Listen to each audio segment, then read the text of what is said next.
Hey folks, and welcome to another Passion for Sound audio review. Today we're taking a look at the Raal CA1A, these guys here. These are a $2,500 headphone that's very unique because they use ribbon drivers. As far as I know, these are the only headphones on the market that use a ribbon driver. There are ear speakers also made by Raal that use ribbon drivers in those, but they're not circumaural. In other words, they don't go around your ears. So as far as I know, these are the only actual headphones as opposed to ear speakers that use the ribbon driver. As I just mentioned, these are made by Raal, who also make the SR1A and the SR1B, which are the ear speakers I just mentioned. So in that situation, you've got the speaker drivers are kind of hovering in space with a headband that holds them out from your ears and allows you to tilt them a little bit. And having tried the SR1B and being very impressed by them, I was keen to try the CA1A, so I picked up a pair secondhand when I got the chance.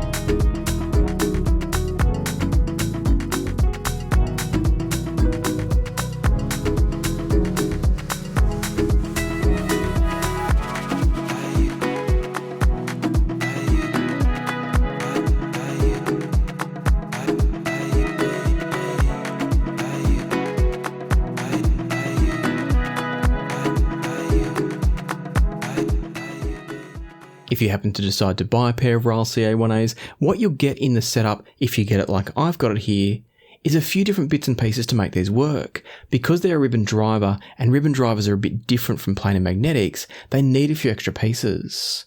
And so I might just pause there and talk about the ribbon drivers first, and then I'll show you what you get in the box and what each part's designed for. The reason that ribbons are different from planar magnetics is that in a planar magnetic headphone, your diaphragm's made of some sort of plastic material, and then there's a trace or a wire that's kind of embedded within it, and that's what carries the signal. In the case of a ribbon driver, what's happening is that the actual driver is the conductive material. So think about basically a diaphragm made of metal, and that's the bit that's moving between the magnets within a ribbon driver. But that poses another issue, which is that the drivers themselves are very, very low impedance. And so if you were to connect this directly to a regular amplifier, your risk is you're going to short the amplifier and blow it up.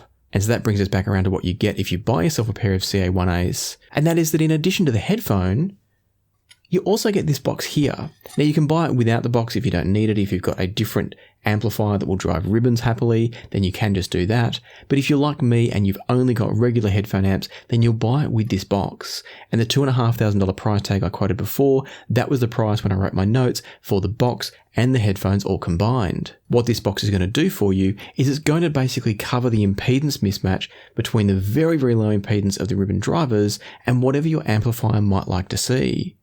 So what you're going to do is you're going to plug the headphones, the CA1As, into the front here, and then out the back you've got two different options. There's a 14 ohm load or a 32 ohm load. And so you can basically use whatever suits your headphone amp better. And for example, if I'm running these with something like the Linear Tube Audio MZ3 that I reviewed a little while ago, then I'm going to run it on the 14 ohm input, and that's because the power output of the MZ3 is actually higher as you come down lower. The CA1As are also very inefficient, so you do need a bit of power, and that's why the lower impedance is a better match for the MZ3, where I've got more power on tap. But then if I'm running the CA1As from a very powerful amp like the Burst & Soloist 3X GT, then I can jump up to the 32 ohm output, because it actually gives me a bit more volume range to work with. So you've got a bit of a choice there. I like the fact there's that versatility, and I also like the fact that it's wired in such a way that you can't accidentally plug the headphone cable from the CA1A into a normal headphone amp. And that's because the 4-pin XLR connector here has been reversed from what you get on a headphone amp. So if I put down the box for a second, the cables that you get with the CA1A is a fly lead that is designed so that one end of this goes into your headphone amp, the other end goes into the back of the converter box. But the key thing here is that your headphone cable then has a female XLR here, which is the opposite to what normally is on the end of a headphone cable. So there's absolutely no way you can accidentally plug the headphones themselves straight into your amplifier. You can only plug them in to the actual box itself. So it's a nice piece of design to ensure that no one has any issues, any accidents with their headphones. It does mean that if you've got aftermarket cables, they're not going to work unless you get a specific one designed or some sort of adapter designed for the CA1As. But my testing with this cable and my general use of it would suggest that there's really no need. It's a nice cable to interact with. It's a little bit kind of industrial. It's not particularly special in any way, but it feels nice enough. It's comfortable. There were no major ergonomic issues I could find, and it seems to sound good too. So they're the cables you get.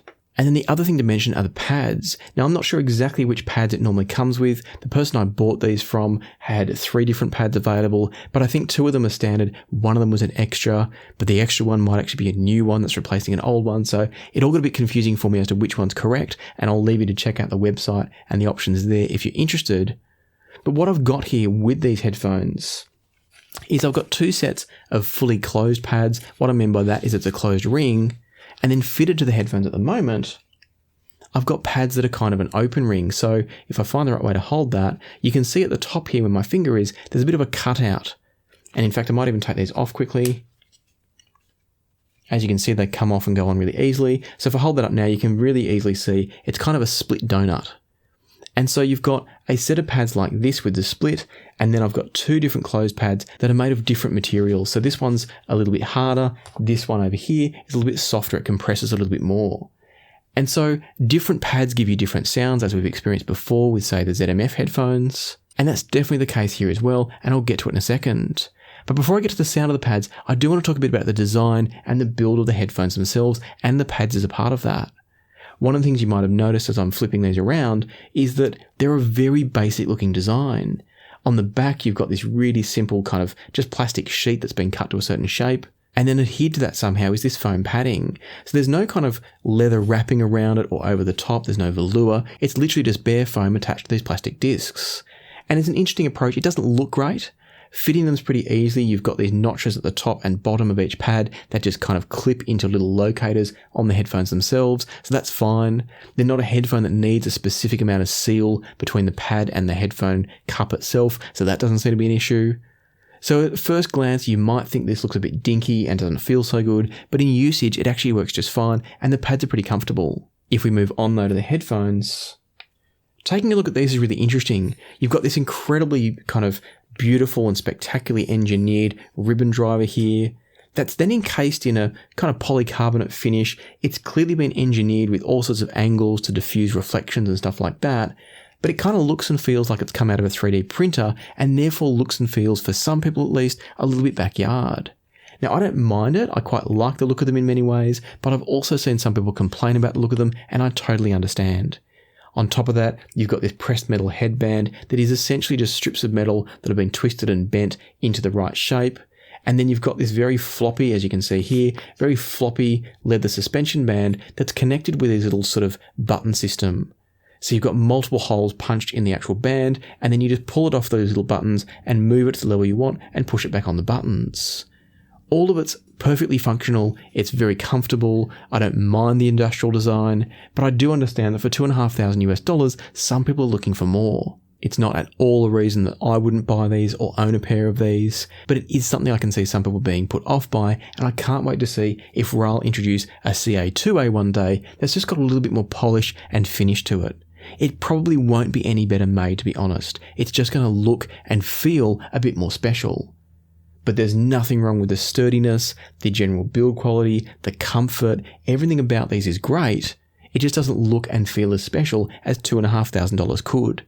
But having said that, if you're paying for fantastic sound quality and that's what you're getting, then maybe the build doesn't matter, and we will get to that in a second. In order to talk about the sound though, we really have to talk about the pads, because each pad brings a slightly different sound to the CA1A. The first pads I used on them were these, which are the softer style ring pads. So the slightly squishier foam, when you look closely at it, it's got a slightly different kind of pattern to the cells in them. And the softer ring pads give a really nice kind of balance to the frequencies. You're getting a nice sense of bass, nice sense of mids, nice sense of treble. One area that I didn't like the ring pads so much was that there's a touch of kind of a lack of refinement in the upper mid and the lower treble. And it did make at times the CA1A just a little bit fatiguing for me somehow.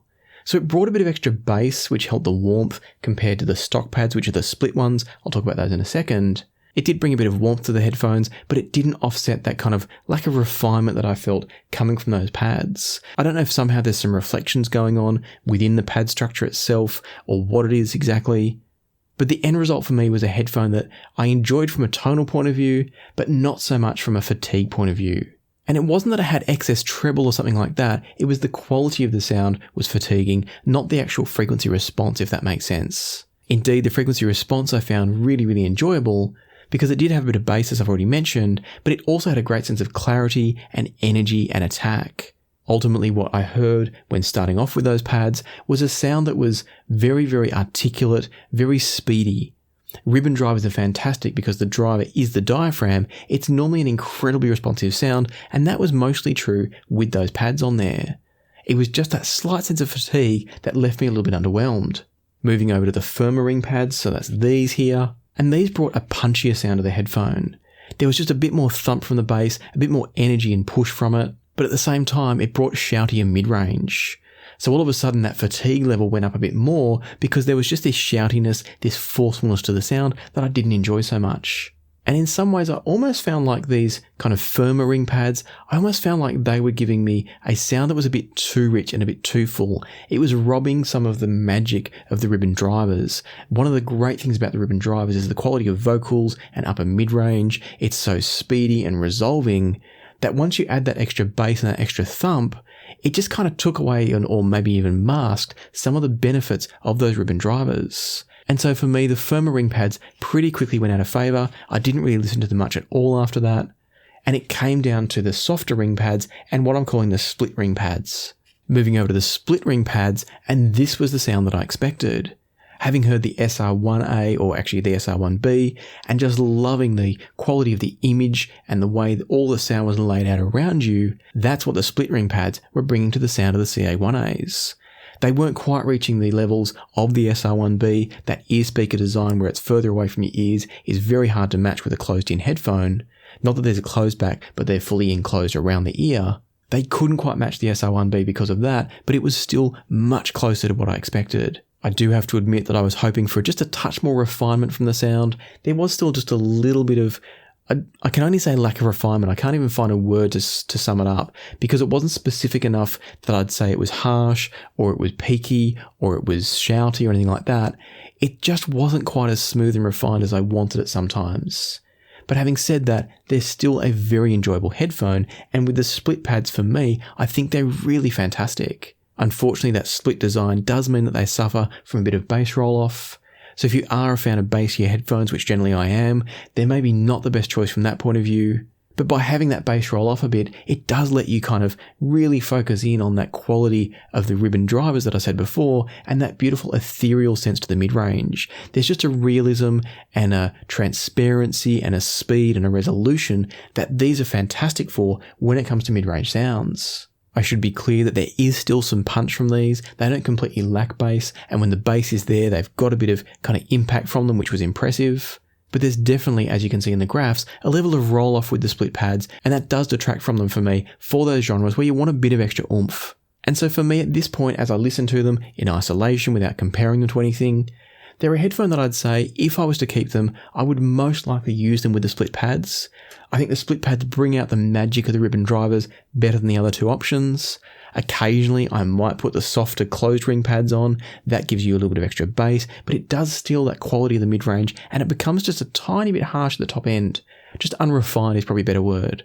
And so if you are going to check these out, make sure you check the split pads. Even if somebody's told you that they sound better in terms of the bass with the closed pads, I do think the magic of these really lies in their mid-range and their treble with the split pads fitted. But as much as I can sit here and say that these are wonderful with the split pads and they're great in terms of that mid-range quality and the resolution and this wonderful, what I didn't mention before actually I just realised, was the wonderful sense of focus in the image. The vocals, the instrumentals just hover in space right in front of you with those split pads on there. All of that's fantastic. But for me, it also comes down to the value. And are these worth the money you're spending on them in all different sorts of ways? And so I looked in my collection for other headphones that I have at the same price and realised that for the same $2,500, if you're going to buy a pair of the CA1As with the adapter box, for that same $2,500, you could get yourself a pair of ZMF Vérités or ZMF Atriums. Now, unfortunately, at the time of recording this and making my notes, I'm still waiting on a pair of Atriums to come from ZMF. So I can't compare them to the Atriums, which are my favourite ZMF headphones so far. But what I could compare them to is a pair of Vérité Opens. Trying to work out what gear you should buy next? Have a look at the Passion for Sound Recommends link down in the description below. Clicking on the link will take you through to my Patreon page, and specifically a post where you can click on the Airtable image to go through to my recommended product database.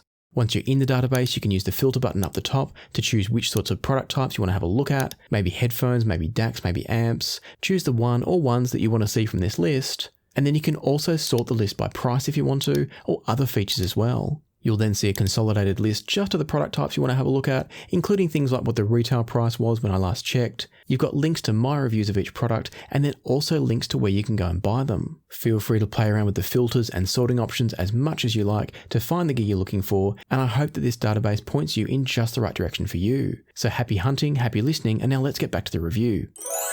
Playing through a bunch of tracks, including I Feel It All by Feist, and what I heard was that, again with those split pads, with the CA1A, it was just a little bit magic. It was like Feist was kind of floating in or just outside my head. The vocals were absolutely amazing. There's some bells or glockenspiel in this track, and those also sounded brilliant from the CA1A, just pristine and clear and perfect. There's not a lot of bass from them, as I already mentioned, but I did feel like there was enough from the CA1A. It didn't leave me wanting or lacking specifically. And the biggest thing for me was that the imaging of everything, I've already mentioned Feist vocals, but the imaging across the entire soundstage was just brilliant from the CA1A. It's very much a strength of these. Jumping over to the Vérité Opens, and they also sounded great. So all of a sudden it wasn't a clear-cut thing where I was saying, yep, the CA1A is absolutely worth more money, because the Vérités also had their own benefits. The guitar had a bit more richness to it in this track, and whilst it sounded nice from the CA1A, it sounded articulate and resolved. It sounded more real from the Vérités because it had a bit more body and more sense of the resonance from it. The bass is also more present from the Vérité Opens, and what they showed me was there was a tom-tom being played kind of in the background of the track that I wasn't even aware of from the CA1A. When I went back and listened, I could hear it, but it wasn't present enough in the mix that I could hear it properly. And so it did show me that the Vérités were giving me some levels of accuracy from a tonal point of view that the CA1A was lacking. On the flip side though, the CA1A was giving me resolution and imaging that the Vérité couldn't quite match. To be clear, the Vérité Open still did a wonderful job of imaging, but not a spectacular job like the CA1A. The bells and the glockenspiel that I mentioned before, the bells or the glockenspiel I should say, they sounded good from the Vérité as well. Maybe not quite as good as the CA1A, but still very good. And so ultimately, as I listened back and forth, it actually came down to a trade-off. I think for me, the Vérité Open is the better tonally accurate headphone between these two. Neither is perfect, you can pick holes in either one if you want to, but I think the Vérité Open gets closer to getting it right. But you're trading off some soundstage size and imaging focus and that beautiful holographic kind of effect of the vocals just hovering outside your head with the CA1A, you're trading that off. So both are wonderful headphones, and it's really going to come down to what you're valuing, whether you're happy to take that little bit less richness and fullness of sound for that hovering vocal, that beautiful imaging, that's where you tilt to the CA1A, or if tonality and fullness is important to you, if it's more important to you to hear the deeper resonance of, say, a guitar or a piano, or you like tracks with a bit more bass, and it doesn't mean you've got to be a bass head to want to move away from the CA1As. They are a little bit lean, they are a little bit light, they're focusing everything on the mid-range into the upper mid-range and treble, so it's really going to come down to what you're valuing. For me, I absolutely love the imaging and the clarity of the CA1A, but that lack of depth and bass is a little bit of a problem for me in the long run. Because I listen to a really wide range of genres, they're great on some and really a little bit lacking on others. If I could get that imaging and staging effect with a bit more bass somehow, then obviously they'd be an absolute winner. But as someone that doesn't tend to use EQ, it's something that I have to get from the headphone naturally and not trying to EQ in. And again, I'm not sitting here saying you shouldn't EQ them, that's just my personal choice. Now it is also worth mentioning that I compared the closed-in options versus the Vérités to see if the extra weight I was getting from these closed-in pads could give me the extra weight that I was missing when I compared them to the Vérités. And the problem for me was that once I added those on, they fell behind the Vérités in other ways. They lost that wonderful sense of imaging and focus. They got a little bit less refined, and all of a sudden the Vérité for me was a clearly better choice. And so where that leaves me is that the CA1As are a little bit enigmatic. They're a headphone that with the right music and the right setup, I think they can sound absolutely fantastic, but they're not a headphone that I would choose to listen to across a wide range of genres.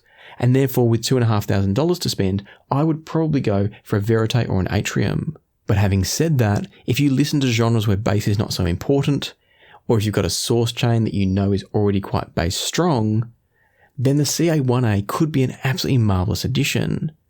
If you're into your vocals, your mid-range instrumentals, you love imaging and soundstage, then I think you should absolutely do yourself a favour and check out the CA1A. For the things that they do well, with those split pads at least, they do them exceptionally well, and I really can't think of a headphone, and I mean an actual headphone, not an ear speaker, I can't think of a headphone that really matches them for that quality of image and that kind of hovering in space sound. They're absolutely phenomenal like that. So if that is a priority for you, that sort of soundstage and imaging presentation, and you're not turned off by the look and the design of these, and again I want to stress that they are very well made. They don't feel flimsy, they feel like they're going to last extremely well, and I actually like the slightly industrial design of them. If all of that adds up to you and they're of interest, then definitely do check them out. They're a phenomenal headphone at many of the things they do, so long as you're happy with the things they don't do so well. And so if that sounds interesting to you, I'll pop some links down below. They're not affiliate links or anything. As I said, I bought these secondhand because I wanted to try them for myself, but I'll see if I can find a couple of links to help you learn more about the Raal CA1A in case you're interested. As always, I hope you found the review useful and interesting, and if you have, I'd love it if you'd hit the like button, consider subscribing and ringing the notification bell if you haven't already. But for now, let me leave it to the music, so happy listening, and I'll see you here next time on Passion for Sound.